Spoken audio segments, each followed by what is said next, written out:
Recently, citizens were shocked that the federal government of Nigeria spent 97% of its revenue on debt servicing in 2020, according to a report by Premium Times. This shows that the government of Nigeria is basically borrowing to provide services to its citizens.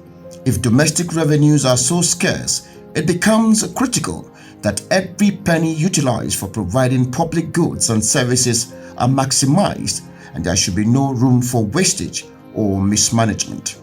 The COVID-19 pandemic has further shown that mismanagement of public resources literally cost lives and untold hardship.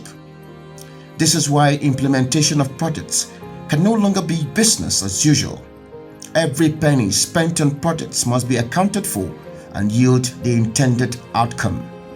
Given the central role that public procurement plays in the provision of quality goods and services for citizens, it is paramount that they are carried out effectively and efficiently whilst ensuring transparency and accountability in the process. This stands at the core of PPDC's development objectives. Public procurement must be linked to intended outcomes. Beneficiaries of public goods and services must be at the center of it all. In 2020, PPDC emerged as the winner of the One Africa Awards and received $100,000 in funding support from One Campaign to expand our work in promoting fiscal transparency and accountability in governance processes, and to ensure impact of public procurement is harvested for local communities. This support enabled the PPDC to expand its work to more communities and empower and mobilize citizens for increased participation in governance, to enable them to have a say and participate in the projects and plans for improving their lives in the communities. With the support from One, PPDC strengthened the capacity of local communities and built knowledge around civic rights and responsibilities, including the usually underrepresented communities of women, the disabled, and the elderly people on what governance and contract delivery mean and their values to their lives in Anambra, Akwa Ibom, and Adamawa states. This is an eye-opener for me and the entire community. From now on, if there will be any project in my community, I think we need to supervise the project, know how come about the project, the cost of the project, what is the project all about, and even to know whether that project is what we need in the community. Before now, when people see projects being done in their localities, they just think, or rather they assume these leaders do these projects out of their personal money. And the leaders do make the project look like they are doing a favor to the community dwellers, not knowing that it's the right of the community people to have these projects because it's their money.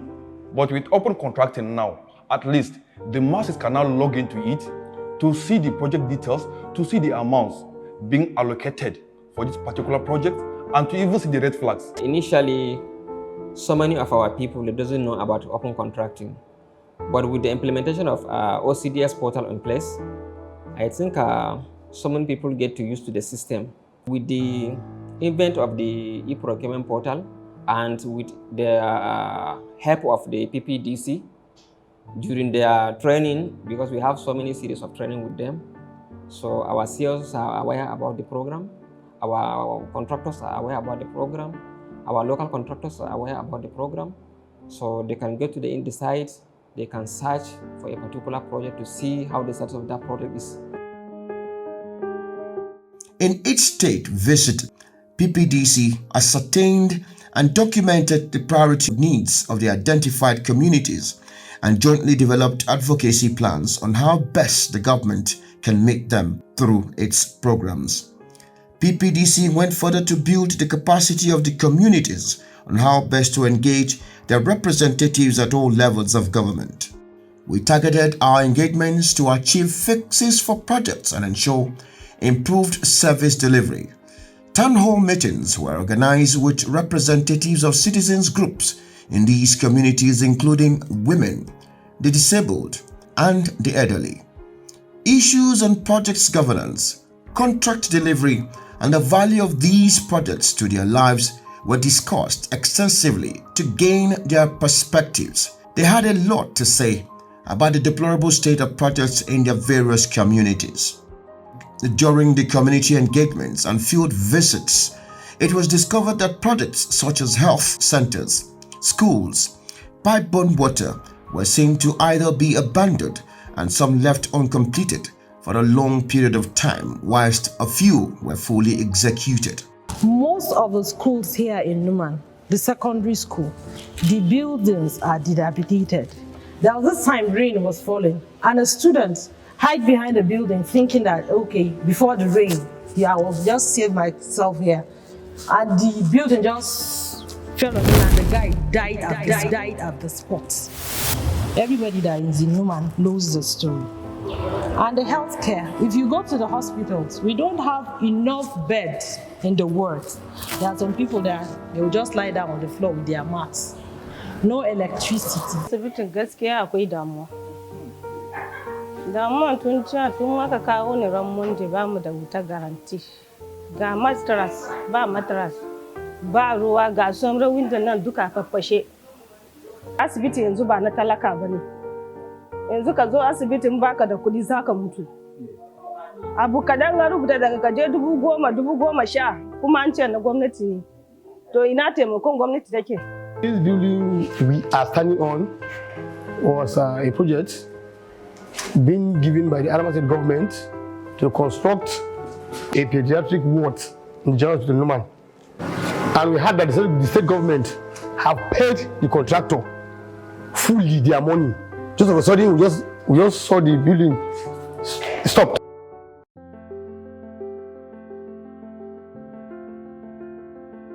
There are 4 projects ongoing. One of the projects is the construction of a female surgical ward. Before now, the project stopped. So, but with the intervention of the community leaders, the community dwellers, after a series of advocacy and town hall meeting, we were able to mobilize the contractor back on site. This is the female surgical ward, awarded at the sum of 140 million naira.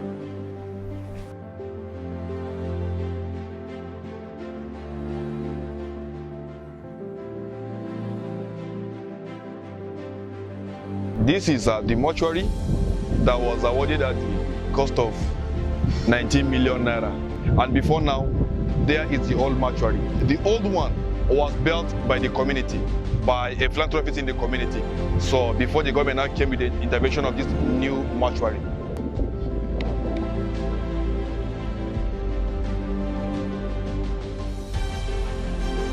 This is the 3rd project and is the construction of a laboratory block. And it has been awarded at the cost of 49 million. This is the 4th project among the 4 ongoing projects in the hospital, and this is the construction of a pediatric ward. It was awarded at the cost of 49 million naira.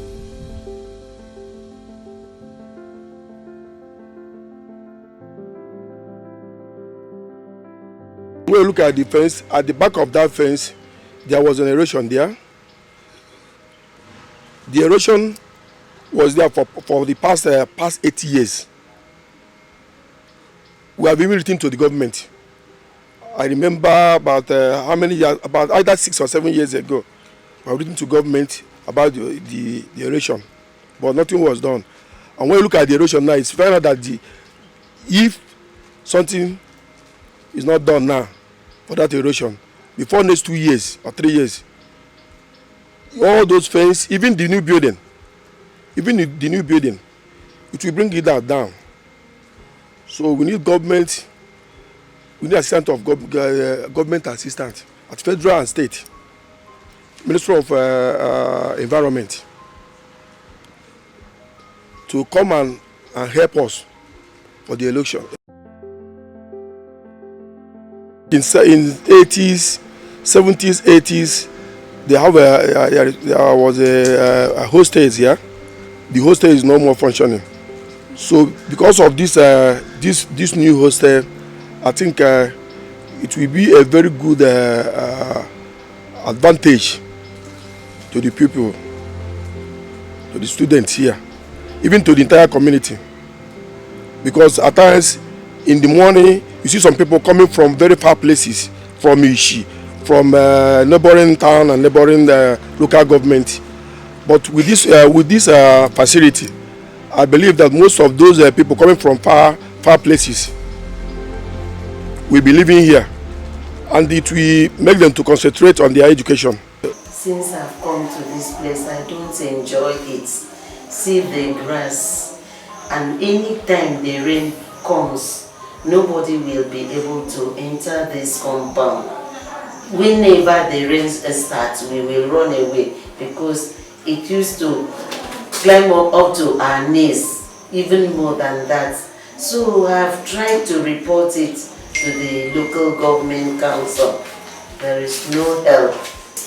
See the bus there, I'm told that it was only 8,000 something that caused the bus to be like that. I've written to the chairman. She told me that she will send the director of works to come and check the bus. Up till now, I have not seen it. There is no drop. It's unless I buy it or any of us contributes money to buy the drop, there will be no drop in this place. Also water, we don't have water. I have reported it also to the chairman. She promised me, but up till now, there is no improvement.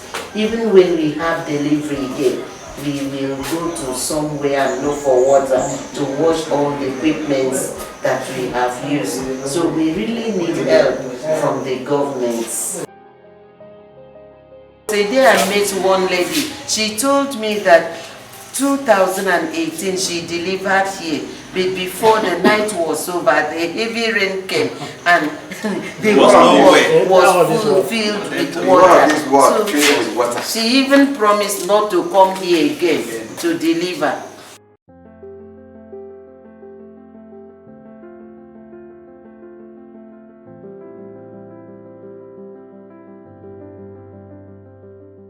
Since at the core of our objective was triggering government actions on service delivery in the communities, we facilitated meetings between the duty bearers and the community representatives through roundtable discussions. And during these conversations, we called for action and commitments to fix identified health and education projects across the communities. And the commitments began to roll in. But commitments were just one step in the ladder to achieve fixes. To ensure that these commitments were not just words of mouth, the community representatives embarked on a series of follow-up visits and radio appearances to press for action. It was excellent news as a harvest of impacts and fixes in the different states rolled in through completed and delivered projects that could have otherwise been abandoned for various reasons. Strategic community engagement encourages local citizens, agencies, and institutions of government to become active partners in addressing community concerns. Hence, it is very crucial to educate and build the capacity of communities and citizens on how to exercise their agency in managing project deliverables. This is more critical as almost 90% of publicly awarded contracts happen at the local government and community level. As such, to ensure improved, effective and efficient service delivery and ultimately value for money and thereby improve the lives of citizens in these communities, the power of the people must be amplified. As we continue to expand, we have learned that when community stakeholders hold state actors to account, it can change the poor state of health and education projects in Africa. These interventions to harness the power of communities to drive project delivery can be costly in time and resources. But given the state of project deliveries across Africa, these catalytic investments are critical to maximize the value of available resources. PPDC plans to expand to many more communities where billions of dollars are wasted in uncompleted projects.